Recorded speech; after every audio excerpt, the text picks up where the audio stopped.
बस एक हल्की पकड़ से किसान का आधा महीने का काम पलक झपकते ही पूरा हो गया। अगले उसने अपनी उंगली से नदी के किनारे से एक धारा बनाई जिससे पानी नई जुताई की गई खेतों में पहुंच सके और बीज तुरंत जड़ें पकड़कर अंकुरित हो गए पानी से पोषण मिलने के बाद। लेकिन यहाँ का राजा विशालकाय को तंग करता रहा। विशालकाय को किसानों की मदद करते देखकर राजा ने अपना छोटा सा तुरही बजाया विशालकाय को बुलाने के लिए और उसे आदेश दिया कि नदी से पानी लाए अपने निजी फव्वारे का पानी बदलने के लिए। यहाँ हर महल में एक विशालकाय पहरा देता था और कटाई के मौसम में विशालकाय सभी की मदद करते थे फल तोड़ने में। जब लोग घर बना रहे होते थे विशालकाय भी मदद करते थे पहाड़ों से उपयोगी मिट्टी लाने में, और जो कर सकते थे वो करते थे मदद के लिए। लेकिन स्वार्थी राजा सोचता था कि विशालकाय को सिर्फ उसकी सेवा करनी चाहिए, इसलिए उसने विशालकाय को एक मूर्ति बनाने का काम दिया। फिर भी विशालकाय ने कोई नाखुशी नहीं दिखाई, बस मूर्ति खत्म करने के बाद सामने वाले पहाड़ पर गया और वहाँ अपने पाले हुए पौधे लगाए। लेकिन राजा ने अपने सैनिकों को आदेश दिया कि विशालकाय द्वारा लगाए गए छोटे पेड़ों को काट दें। इस बार विशालकाय चुप नहीं रहा, बल्कि वह सैनिकों के सामने अपनी विशाल हथेली लेकर खड़ा हो गया अपना रवैया दिखाने के लिए। राजा के आदेश के सामने भी विशालकाय ने सिर हिलाया और मना कर दिया।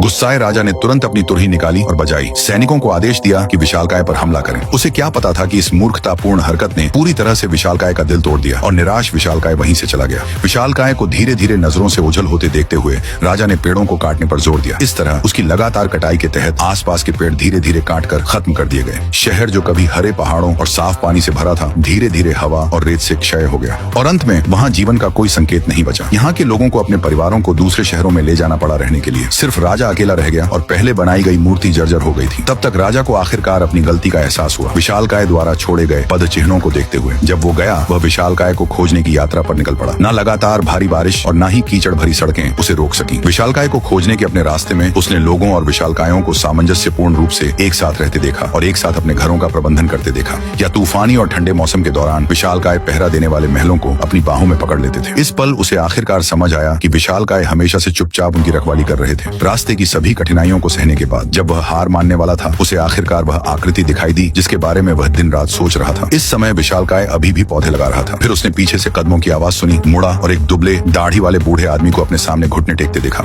विशालकाय ने तुरंत एक भ्रमित नजर दिखाई, ये महसूस करते हुए कि विशालकाय ने उसे नहीं पहचाना। राजा ने अपना मुकुट निकाला और इसे अपने सिर के ऊपर रखा। अपने सामने परिचित मुकुट को देखकर विशालकाय ने तुरंत पूर्व राजा को पहचान लिया और जाने के लिए उठा। राजा ने जल्दी से अपने पिछले कार्यों के लिए माफी मांगी, लेकिन गलती से अपने हाथ से एक छोटा फूल कुचल दिया। कुचले हुए फूल को देखकर राजा ने गहरा पछतावा महसूस किया। उसने धीरे से छोटे फूल को उठाया और इसे अपने हाथों में पकड़ लिया। इस पल विशालकाय ने राजा के बदलाव को देखा, इसलिए उसने पिछली शिकायतों को जाने दिया और राजा की ओर अपना हाथ बढ़ाया। इस तरह विशालकाय राजा को लेकर उनके महल में वापस लौटा। साथ में राजा ने बंजर जमीन को फिर से उपजाऊ बनाया और विशालकाय ने पौधे लगाने की जिम्मेदारी ली। उन्होंने हाथ मिलाकर अपना सुंदर घर फिर से बनाया।